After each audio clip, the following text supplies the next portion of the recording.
Next is Mr. Collins from Georgia. Welcome back. Thank you, Chairman. It's good to see you again, and I will look forward to the time when we can do this in person as we go forward. It's been really interesting to me, and it's interesting that my friend Mr. Raskin, we have engaged in rhetorical flourishes together for many years now, and it's interesting though that just as what I just saw went from praising work that we can all do together, which needs to happen on the issue of police action, which I'm encouraging our chairman. I'm glad to hear we're going to have a hearing next week on that. Because what happened in Minneapolis was nothing but murder, and we've seen it in Georgia, down here, and other places where we just have our society has to come to grips with this. And you, I think, Ms. Cohen and others, Ms. Jackson Lee and others, were on the police working group that we had a few years ago, and we need to continue that. So I'm glad the chairman is looking for that. That's what needs to happen. But today's flourish is interesting to me, and I am concerned about the discussion here going forward, because the wording that is used here is something that is bothersome in the sense of, let's take what actually is happening. Let's take mine and Ms. Abrams' home state of Georgia.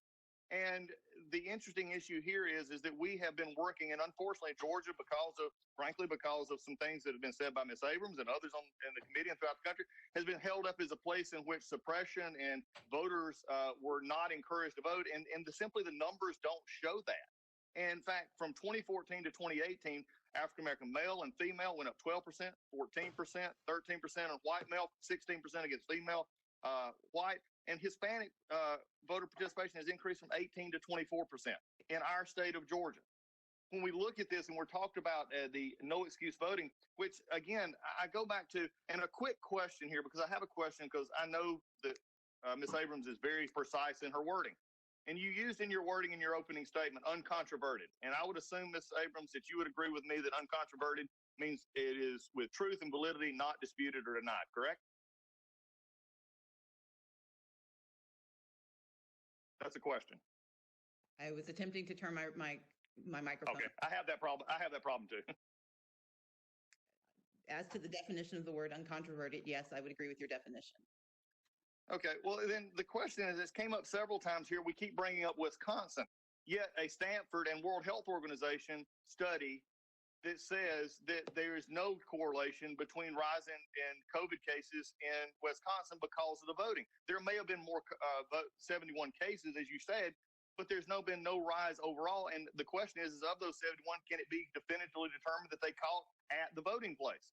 So it's very interesting. We should say this is uncontroverted, and your wording was it would break your heart to see them standing in long lines. Did it also break your heart to see folks standing in long lines in Fulton County and DeKalb County because local officials there chose to limit their voting machines and limit their polling locations? We need to make sure that we continue this process in honest discussion and not rhetoric that tends to scare people. The question that comes into my mind here, and I want to go back, there was a discussion. And it's been stated by some of the Democratic members, it's been stated by the chairman earlier, it's been stated by you, Ms. Abrams, and others, that you're being forced to choose.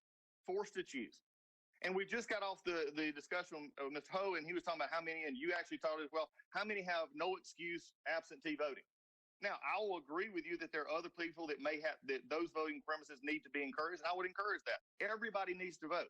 But my question is, where's the choice to put your life in danger if in this, such as our home state of Georgia, anyone can request an absentee ballot and get it?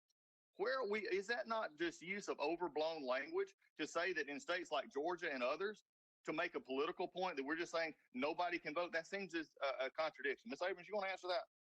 I will try to address all of the questions. First and foremost, the number of 71 cases have been directly related to April 7th, according to the Wisconsin State Journal, which is in my testimony. Number two, no one has claimed that voting has created an overwhelming majority of cases, but there is a direct correlation, and that is uncontroverted based on the evidence before us. As to I'll stop you there, Ms. Abrams. Ms. Abrams, can I answer this? Because I want to go back to something, because uncontroverted means not disputed. And you're a fabulous attorney. I've known you for a long time, but I will say that, and somebody will politically use it against me. But I'm going to say this. You understand that I'm saying that April 7th is the start date for those all 71 to have received the virus at that time. That is probably not a provable statement. And to keep stating it as a provable fact is not being a forthright and honest discussion of what happened in Wisconsin. to continue my response, the issue of who has a choice to vote. It is not a choice if you apply for an absentee ballot, but the infrastructure of the state is insufficient to meet your request. That is the reason for the request for funding. Because in the state of Georgia, for example, yes, millions of people have requested a ballot, but not everyone has received it because the state does not have the funding at the local or state level to meet the needs. And that is going to be expanded when we get to November.